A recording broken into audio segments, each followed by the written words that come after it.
Do you know what? I'm actually really happy with Arsenal's performance today, and actually really happy with the team in general. You know, they're showing fight, desire, character, and you know, they're showing that spirit and determination that we know that this Arsenal team do possess, and they're showing that in abundance to come back from a goal down once again. It's really commendable, and it's really nice to see, despite how poor Arsenal might be in certain stages.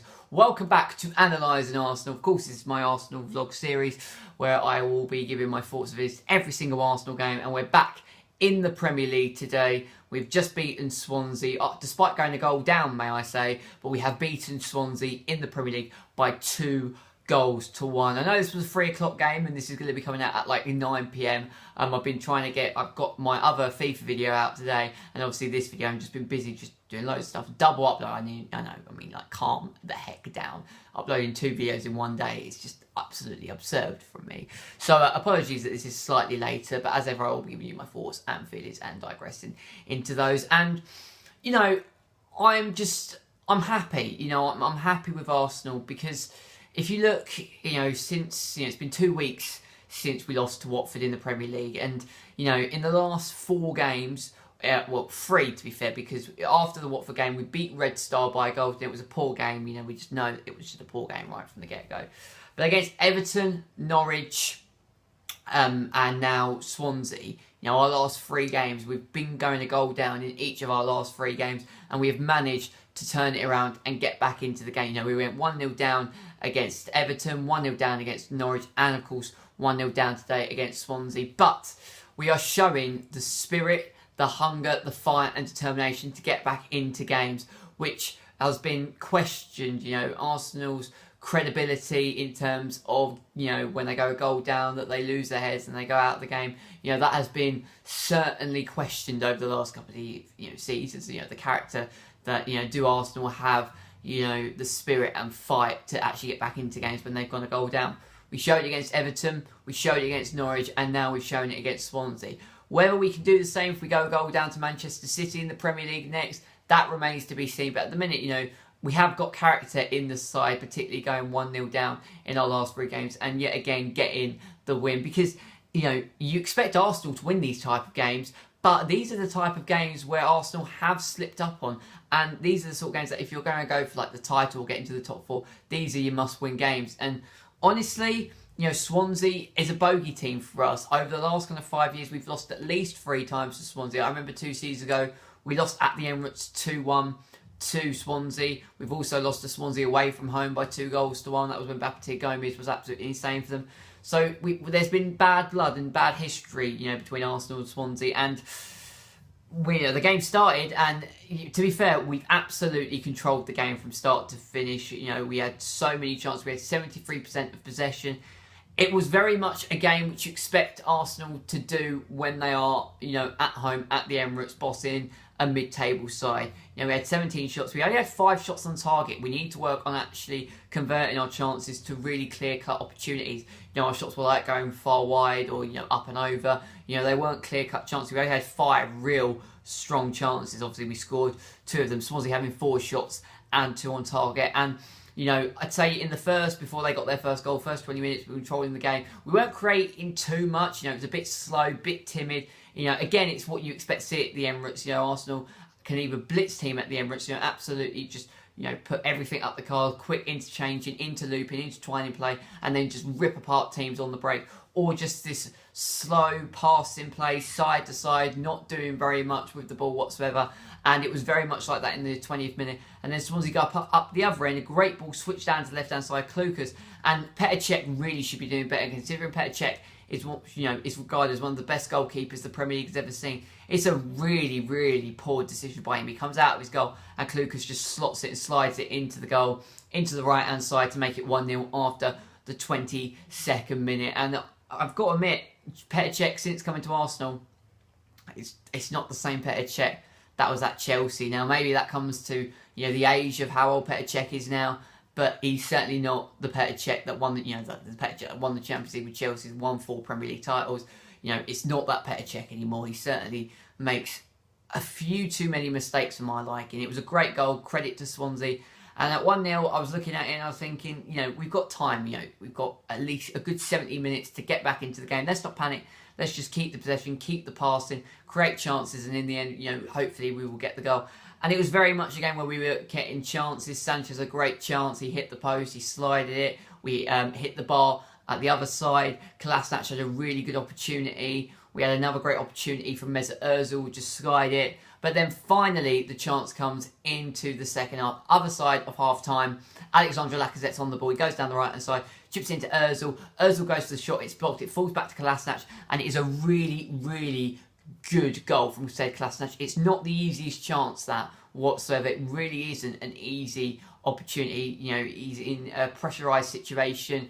You know, he's got to take it first time, and then he just slots it and curls it into the right-hand corner to get the equaliser. A really difficult shot, and he was the man of the match for me today. I don't actually know if he got the man of the match, but he was absolutely outstanding today, getting the goal, getting the assist, and in that left wing-back position, he's so inviting, he's so attacking, he gets into so many dangerous opportunities. Now, against the big boys, that could be a problem, because if he's up in the attack and we lose the ball on the counter, we are a defender short, and we could get caught. And that is the only problem when you play this 3-4-3. But today against Swansea, he was absolutely superb, and hopefully he will get himself an inform on FIFA 18. That would be absolutely brilliant to have a lovely inform Sead Kolasinac. It would be not too bad to see. And he's there again for the second goal. 60th minute, Sead Kolasinac goes down the right-hand side, pings it back, and Ramsey just slots it, just kind of drills it, passes it into the left-hand corner. Fabianski gets a slight touch, but then it falls and goes into the back of the net, and we take the lead in the 60th minute, so about an hour in, and we've got to hold on for, you know, the last kind of half an hour of the game. And Aaron Ramsey's 50th goal for Arsenal. He's been a fantastic player. Again, he's a very frustrating player because he's just very, very inconsistent. You know, he's a type of player which, you know, he had an amazing season in 2013-14, you know, showing us what Aaron Ramsey can do, and was a world-class midfielder that season.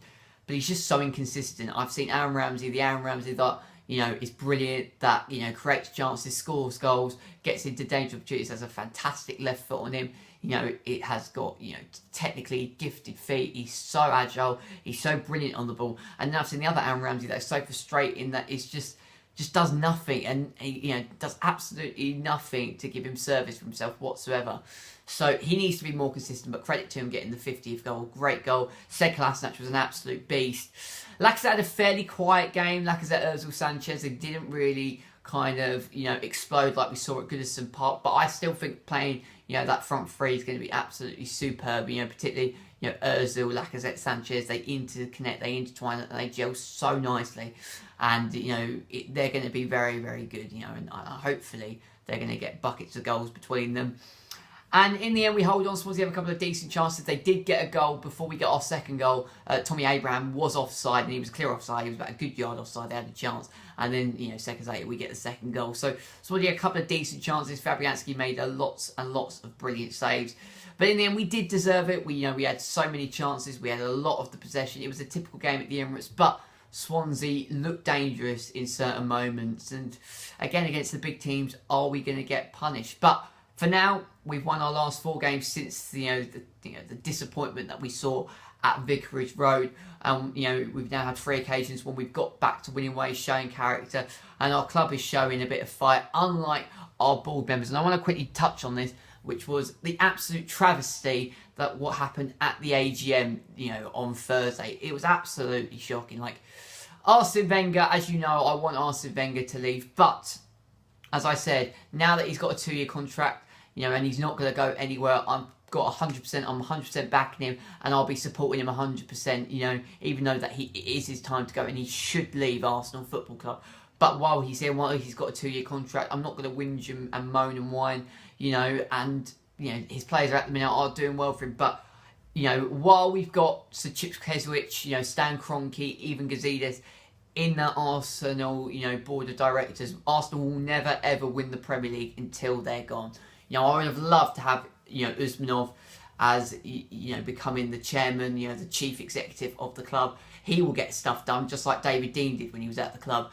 You know, it's just absolute fast. Some of the things that, what Chips Keswick and Stan Kroenke said, Chips Keswick didn't even have, the decency to go up and actually address those fans, and that is because he's a coward. He bottled the decision. He had Arsene Wenger to make an absolutely fabulous speech, and credit to Arsene Wenger, because with the amount of stick that he's got over the last couple of seasons, it takes a lot of front to get up and make a speech to fans that want you gone. So, credit to him. But, some of the things saying that, Arsenal have overperformed the last couple of seasons. I mean, this is Arsenal Football Club. We should be competing for titles season after season after season. We should be, like, by the time you get to April, we should, even if we don't win it, we're, like, in the title race with 3, 4, 5 games to go, and we're still in it, and we haven't. And the reason why is because we have owners that all they care about is the financial equity, not actually improving the club, spending big money, which you need now to win the Premier League. You need to spend the kind of money and be on level with the likes of Manchester United, Manchester City, Chelsea, and Spurs. That's probably why Spurs won't win the league, because even though they've got a fantastic squad and they're capable of title challenge, they're not spending buckets of money. City spent buckets of money and won the league. United spent buckets of money and won the league. Chelsea have as well. You have to buy the very best players to compete at the top of the Premier League table. And Stan Kroenke, all he cares about is making enough money, and we're just his little edge on the side. And the fact is, Arsenal have had a phenomenal transfer window. I mean, you let 4 of your best players go to the last 6 months of their contract. Like, what kind of business is that? Now, you can understand and you can counter-argue that point by saying, we let Van Persie go to one of our biggest rivals, and, we're not going to let players hold us to ransom. But we could, even though it's not about money, if Ozil and Sanchez decide to leave on a free when their contracts run down at the end of the summer, we have potentially lost well over 100 million. Now, if Ozil and Sanchez don't want to be at the club anymore, which I think they're going to leave in January 100%, and it will kill me, it will pain me to see them go. But what I will say is that if they do, not want to play for Arsenal, Arsenal will carry on. We can find talent just as good as Ozil and Alexis Sanchez. So just get the money, and use that money to invest in the key areas, because we're going to need a replacement for Ozil, a replacement for Sanchez, and we've got money to spend anyway. It's not the problem, but the point is, it's poor business negotiations to allow top players to run down their contracts. Like, this contract situation should have been sorted months ago, and now we're going to go into January, and all of the speculation is going to unravel again. It's going to put disconnect into the players, and it's just negativity. And I think while we've got, Arsene Wenger's not just the problem, Chips Keswick, Stan Kroenke, Gazidis, they're all problems, and we need our hierarchy just to absolutely do one, and get someone in that actually wants us to compete. We need an Abramovich at Arsenal, incidentally. Yes, Abramovich buys, you could say, the Premier League, but he is so strict and ruthless that if Conte doesn't perform at Chelsea, he's gone. Mourinho was their most successful manager, and he's just gone. We need that ruthlessness. We need that steel. We need that spine. And, it's just, it's laughable. But at the minute, Arsenal are in good form. We're unbeaten in our last 4 games now.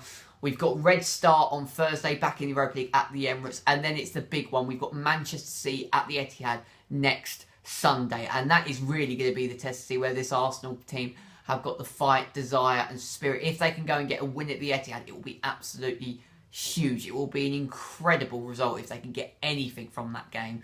I just don't want us to get absolutely rolled over. I'm scared, not going to lie, of that Man City game. I expect us to comfortably get a win against Red Star using our second team. And then on Sunday, that is the big one. And that is going to be a very interesting game. The same day as Manchester United, Chelsea as well. It's going to be an absolutely incredible day of football next Sunday as well. We're sitting, at the minute, we were 4th after the win, but Chelsea's 1-0 win there. Narrow win over Bournemouth means that we're level on points when we're on 5th, and Chelsea ahead of us on goal difference. We're only a point now behind Spurs, and Man City lead the way. They're 5 points, going on 28 points. Man United are 5 points behind them on 23. We're only 4 points behind Manchester United, and we're a point behind Spurs. I don't think we're in the title race, but if you look at the table right now, we are, but I don't think we're going to win it. But certainly we're in that top 4 race. And right now, we're getting wins under our belt. We're showing a bit of fight. We're showing a bit of character. And that is the main thing right now. We go on to Thursday against Red Star, then the big one at Manchester City. And that is when we can start to see where this Arsenal team lie. The disappointment at Watford, the disappointment at Stoke and Liverpool early in the season. We lose a game, and then we go on a great run, and then we lose a game again. So it's going to be interesting to see what happens particularly in November, because we've got Man City, and then after the international break we play the North London derby. If we can get 4, 5, even, you know, if we can get 6 points out of that, it'd be amazing. If we can get a win and a draw, it'd be great. 2 draws even, that'll be, you know, decent. I just really don't want to lose any of those 2 games. But we shall see what the next 2 games brings to us. Thank you so much for watching. Please make sure to leave a like if you enjoyed. Subscribe to the channel if you're new around here.